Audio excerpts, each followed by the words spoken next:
Той– это не просто праздник. Той– это национальный экзамен кыргыза. Если ты не был на тое, ты еще не до конца кыргыз. Сегодня мы проведем научный разбор типичного кыргызского тоя. Персонажи, поведение, законы и традиции. Поехали! Аксакл появляется раньше всех.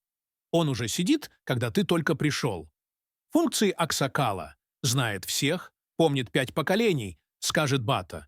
И весь зал сразу становится тише, чем в университете на экзамене. У кыргызов старшие всегда имели решающее слово. Это часть кочевой демократии и курултаев. Если аксакал сказал «еще рано уходить», той автоматически продлевается на 2 часа. Тамада– самый опасный человек на тое, он говорит: «А теперь скажем пару слов». И ты понимаешь, это минимум на 20 минут. Традиция тостов связана с устной культурой. Кыргызы– народ слова, акынов– исказителей. Кыргыз без тоста, как юрта без тундюка. Гость, которого никто не звал, он говорит: «Я через знакомых».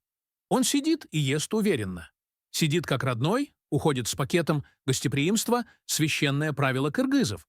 Даже незваный гость все равно гость. Есть родственник, который все критикует. Раньше тои были лучше. Мясо не то, музыка громкая. Кыргызы – народ с сильной памятью и традициями, поэтому сравнение поколений – норма. Молодежь. Они.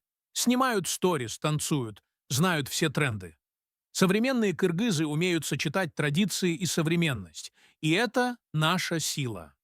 Если ты не поел, значит, ты не был на тое. Совместная еда у кыргызов – символ мира, единства и уважения.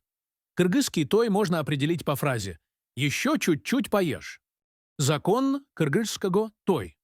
Рано не уходят, старших слушают. Гость всегда прав, без тоста нельзя, домой уходят с едой. Той – это отражение всей кыргызской культуры в одном месте. Кыргызский той показывает, какой мы народ – гостеприимный, веселый и сплоченный. Если узнал себя, значит все правильно. Подписывайся на Kyrgyz Planet.